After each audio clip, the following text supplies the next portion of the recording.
ورحمة الله وبركاته. أهلا ومرحبا بكم الطلاب الأعزاء. السلام عليكم ورحمة الله وبركاته. Aziz talabalar, mana bugun sizlar bilan ikkinchi hivorni ko'rib chiqamiz. Astami'u va u'idu. Eshitaman, ya'ni quloq solaman va qaytaraman. Demak, avval bu bola gapiradi. Masa'ul khayr. Masa'ul khayr. Masa'ul khayr degani xayrli kech degani. Xayrli kech. Masa'un nur. Masa'un nur. Nurli kech.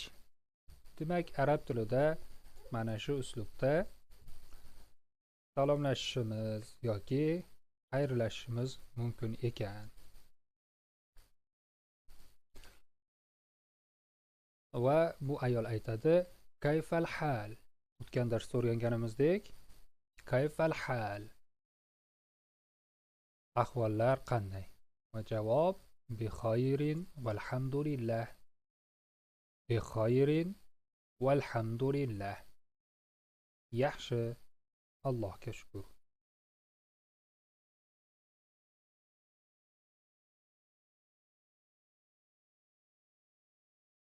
Va bu yerda hada va hadihi ko'rsatish olmoshlari haqida gap boradi. Demak, bu bola qo'li bilan ishora qilyapti. Ya'ni mana bu kishilarni ko'rsatishi kerak. Mana bu kishilarni ko'rsatishi kerak. Jaddi meni bobom, abi mening akam. Kechirasiz, abi mening dadam va axi esa mayda bu ya'ni mening akam.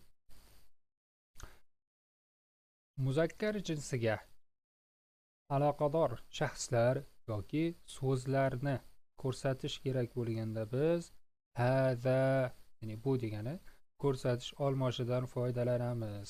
Hada, ya'ni aytishimiz mumkin: hada jaddi, hada abi, hada axi. Ammo muannas jinsdagi shaxslar, misol uchun jaddati, buvom, ummi, onam, uxti, opam, ularni esa ko'rsatish uchun hadihi ko'rsatish olmoshidan foydalanamiz. Ularni o'tgan darsimizda takrorlab o'tganmiz va yana bir bor takror bo'layapti. Mustahkam